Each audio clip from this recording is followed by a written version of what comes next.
بہت سے لوگ ایک ہی بار ساری زندگی جی رہے ہوتے ہیں۔ وہ بیک وقت ماضی، حال اور مستقبل میں جینے کی کوشش کرتے ہیں۔ کل کیا ہوا تھا وہ بھی ان کے ذہن میں ہوتا ہے، آج کیا ہو رہا ہے یہ بھی ان کے ذہن میں ہوتا ہے، اور کل کیا ہوگا اس کا خوف، وسوسے، خوش فہمیاں ان کے ذہن میں چل رہی ہوتی ہیں۔ کام بے حد تیزی سے کرنا اور یہ سوچنا کبھی بہت سے کام پڑے ہیں ایک اور خطرناک عادت ہے۔ بعض لوگ ایک ہی دن میں سارا کام ختم کر دینا چاہتے ہیں جبکہ وہ کئی دنوں کا ہوتا ہے۔ اس سے مزاج پر یہ اثر پڑتا ہے کہ کوئی بچہ ہنستا کھیلتا قریب آ جائے تو غصہ آ جاتا ہے، بندہ چڑچڑا ہو جاتا ہے۔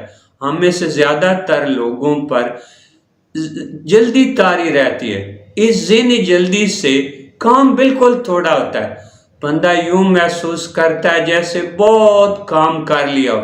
ذہنی جلدی میں مبتلا رہنے والا شخص کچھ بھی نہ کر رہا ہو تب بھی یوں محسوس کرتا ہے جیسے بہت زیادہ مصروف ہو۔ حقیقت میں انسان روزمرہ کے کام جلدی نہیں کرتا، بلکہ یہ جلدی ذہنی ہوتی ہے۔ اس کا نتیجہ یہ ہوتا ہے کہ ان کی توجہ حال پر مرکوز ہونے کی بجائے آگے پیچھے بکھری رہتی ہے، کام ڈھنگ سے نہیں ہوتا اور غصہ آنے لگتا ہے۔